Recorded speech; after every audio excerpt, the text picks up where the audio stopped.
How badly do you want it? You've got to pay a price to be the best. The best pay a big price. You've got to work harder. You've got to commit more. You've got to take more responsibility. You've got to deal with more ups and downs. And if we can deal with that question, how much do you need to suffer? Interaction with boldness. Most people are just too timid in life. They're afraid of failure. They're afraid of making mistakes. I never try anything. I never have to put up with criticism. Never have to put up with people scrutinizing me. So most people end up being too shy, too timid in life. And you've got to get over that. And you've got to learn how to be bold with your ideas and with your actions. So I try to make each one of my books kind of a statement and impress people with like a strong idea and not be afraid of criticism and not being afraid of controversy. So boldness has gotten me through life, and I think it's critically important in this day and age. Letting go doesn't mean you stopped caring. It means you're finally choosing peace over chaos, acceptance over control. Sometimes you have to let go of people, of habits, or even parts of your old self, not because you're changing, but because you're finally honoring what you deserve. Growth isn't about holding on tighter. It's about learning when to release. It hurts, I know, but one day you will thank yourself for not forcing what wasn't meant to stay. So remember, you're not losing anything. You're making space for what's real. You need to let discipline be your guide, not how you feel. That's what we need to do. And if you do that, you're going to end up with freedom. You're going to end up with freedom across the board. Discipline equals freedom. That's what I have been saying for a long time. It is 100% factually true. If you allow your feelings to dictate what you do, you will end up being a slave to your feelings at a minimum. But if you utilize discipline in your life, you will end up with the ultimate freedom in everything that you do.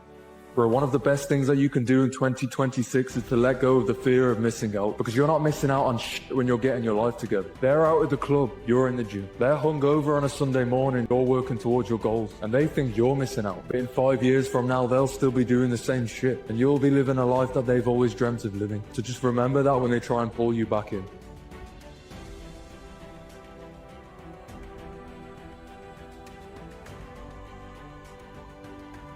Those who are willing to risk going too far can possibly find out how far one can go. You have to take the risk. You can no longer play it safe. Now it's time to get risky. Now it's time to truly find out what you're made of and what you could achieve. Now it's time to truly find out how many lives you can impact. Now it's time to find out what you are destined to become. You can't have an easy life and a great character. Show me a trust fund kid that inherited a bunch of money, and I'll show you someone mentally tortured. It's not the pursuit of happiness. It's the happiness of the pursuit, the journey or the destination. It's who you become on the journey.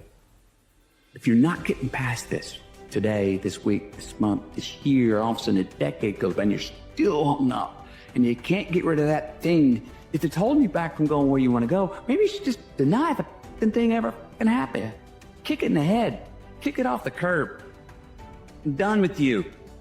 I'm sick of you. I'm tired of hanging out with you. I'm tired of that thing, whatever it is, holding me back from going where I want to go. Never say you can't do it. Say, I haven't done it yet. I haven't done it yet. And that's true with everything. It's like, there's nothing that you can't do. You may not have done it yet. We don't know if you can do it or not until you really crack this. And then you find out if you could do it or not, or how well you could do it. You have to kill your current self for your new self to have room to grow. And so it's this constant appraisal of your skills and activities. Which of these makes me stronger? Which of these makes it more likely for me to hit my goal? And I just want to give you that frame, because that single frame of, is this person being in my life make it more likely or less likely to hit my goal? Is this activity or this behavior that I do make it more or less likely to hit my goal? And I consistently just ask that question over and over and over again. Imagine a competitor that you'd never want to go against. Focused, persistent, always learning, always improving, relentless. Says no to everything but that which makes them stronger. You know what he looks like, you know how he acts, you know who he associates with. That's future you. Now become him. A dream is so big, when you have something, it's hard to give. You get to the point that you're capable of risking more for just a dream, which is something that a normal person will not understand.